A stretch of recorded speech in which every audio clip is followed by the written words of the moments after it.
Hey, folks, thanks once again for tuning into the live stream studio at BevNet and Nosh Virtually Live. I'm Ray Latif, the editor and producer of BevNet's Taste Radio podcast, the #1 podcast for the food and beverage industry. If you caught us during lunch hour, you'd see that we were chatting with attendees of the event today, and we've got a couple more that we want to chat with, beginning with Michael Flemmens, who is the VP of Technical Business Development for SoRSE Technology. Michael, how are you? Good, great. Thanks for having me. Great to see you. Where are you calling in from today? The lovely state of Illinois, deep in the heart of Chicago. Outstanding, outstanding. SoRSE Technology, you guys are heavily involved in CBD and other cannabis-based ingredients, but I'm taking the words right out of your mouth. I want to hear it from you, Michael. Tell us about a bit what SoRSE does and how you guys work with food and beverage companies. Sure. SoRSE foundationally is a delivery system for functional ingredients. So what does that mean? It can be anything from cannabinoids, terpenes, adaptogens, any material that either carries with it a fairly negative sensory attribute or has troubles with water miscibility. We use a number of different technologies to help drag CBD oil in, or THC, or adaptogens, or terpene blends, or combinations of all of them. You know, the acronym CBD, the letters just spark so much interest and have over the past year.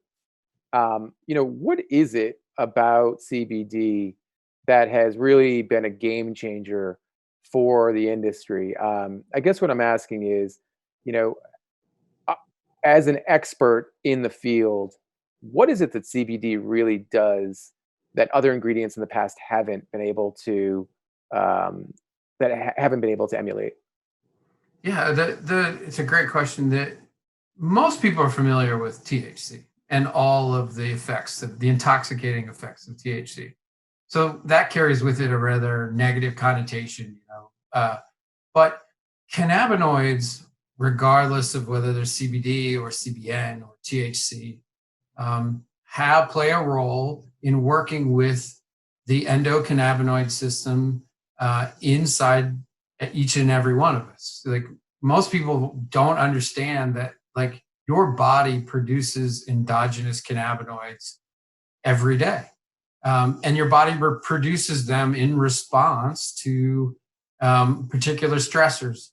The cannabinoid system, the ECS, is responsible for maintaining homeostasis in most human beings.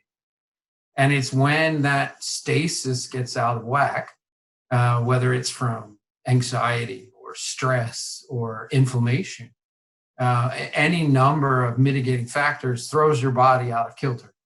And then in response to that, your body can and does produce endogenous cannabinoids to help deal with that, to bring it back into stasis.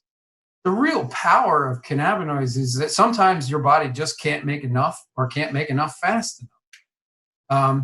So why not take something into your body that helps your body maintain stasis? So it's not one, it's a series of compounds that for many people have a very wide or different utility.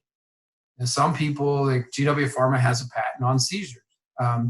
But people sometimes take CBD to get a better night's rest, to wake up refreshed in the morning. Some people take CBD to deal with stress, attention at their job, or social anxiety. So it's not just one thing that does one thing. It's a range of materials that has a lot of therapeutic and beneficial properties for many, many, many of them. I love the way you answered that, because I don't think I've ever heard someone say that CBD helps you achieve or re-achieve stasis. And I think that's something that is missing, because there's so many functional claims that you alluded to or mentioned, a better night's rest. So many things just being thrown out there that there isn't really this, like, I guess, center that establishes what a cannabinoid does, and in particular what CBD does for the body. And I certainly didn't know that you have naturally occurring cannabinoids in your body. But you know this, and you have a very solid technical foundation in this. But how have you seen brands best market CBD? I mean, what are you telling them about? What are you sharing with them in terms of technical information that is resonating most with consumers?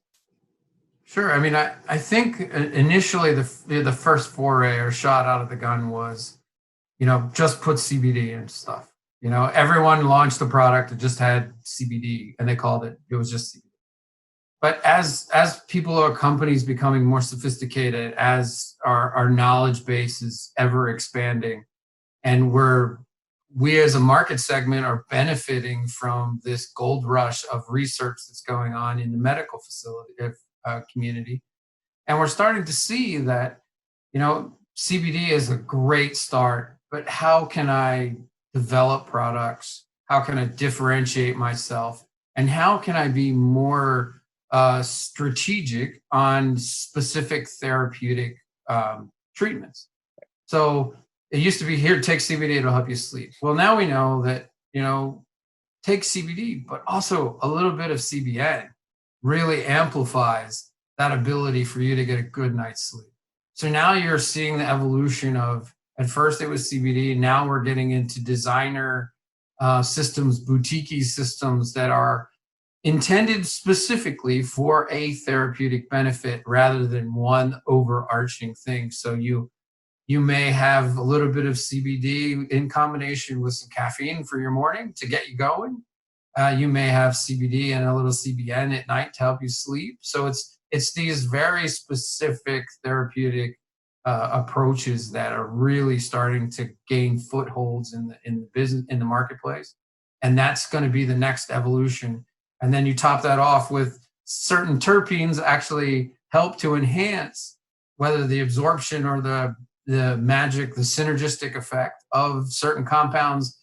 And now you have at your avail, 110 plus cannabinoids and 200 terpenes.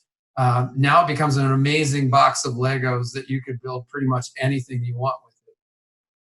So is the focus for food and beverage companies that approach SoRSE, is it that they are looking for a specific functional benefit for a particular product, or are they just, looking for a way to make CBD or CBN taste good in their products? I would say it's kind of a mixed bag. We have folks that are just literally looking for to produce a CBD beverage. I mean, the power is still there. So, but then not necessarily carry through all the negative sensory attributes associated with cannabis. On the other end of the spectrum, you have people that are being very strategic in developing these designer systems that are combination of majors, minors, terpenes, adaptogens to do have a very specific goal. And then anywhere in between. Yeah, I bring up taste because on your website you have several case studies. A couple of them are protected unless I guess you get in touch with someone from SoRSE, but one was on Mad Tasty, which is an emerging CBD beverage brand. And it was really interesting to see how you guys worked hand in hand with the brand owners to come up with a solution to create a really great tasting beverage. I feel like, that's on the beverage side of things. Are you seeing a lot of interest on the food side as well? Yeah, we're starting to see, initially it was a little slow to develop, but now we're starting to see a lot more interest in the food side of things. I think initially some of the challenges are that, CBD is, and all the cannabinoids are closely associated with health and wellness. On the flip side, a lot of the interest initially was coming through folks that wanted to do CBD infused brownies or chocolate chip cookies. And it's kind of a mismatch in, I'd love to get my CBD, but I would prefer not to get it in a brownie. So now the evolution is starting to occur where we're starting to see traction in combination of CBD in other health and wellness platforms, whether it's guacamole or hummus or, some keto ice cream or some of these alignments between health and wellness brands and platforms, and now the inclusion of CBD. So now that's starting to get a lot more traction, and we're starting to see a lot more action in the space. One of the things that brand owners and entrepreneurs are looking for is more than just an ingredient supplier. It's someone that can help direct them to a network of folks that can help them build their entire brand. We've had a few questions in our networking lounge about folks trying to find co-packers for CBD beverages. Do you have that kind of network? Does Source have the contacts that can help folks find those partners? Oh, absolutely. You know, that was one of the first challenges is when you try and launch this business is that not a lot of co-packers wanted anything to do with CBD at all. So over the last number of years, we've put together a fairly robust network of uh, small to large co-packers, whether they're beverage based, you know, aluminum cans, bottles, glassware, all the way through confectionery. So we have at our avail a number of different resources, and Source is agnostic to using any one particular vendor or co-packer. We prefer to provide customers with an array of possibilities, and then they can vet them independently. You may develop a good relationship with one co-packer over another. Logistically, they may be closer to you. And for whatever reason, we just said, look, here's some folks that we've worked with in the past and are familiar with our product, and we think are first in class, you know, co-manufacturer, co-man facility. But yeah, we certainly have a very well established network. Fantastic. Well, it sounds like folks watching at home or in their virtual offices, they don't really have virtual offices, at home or in their offices, should definitely check out Source.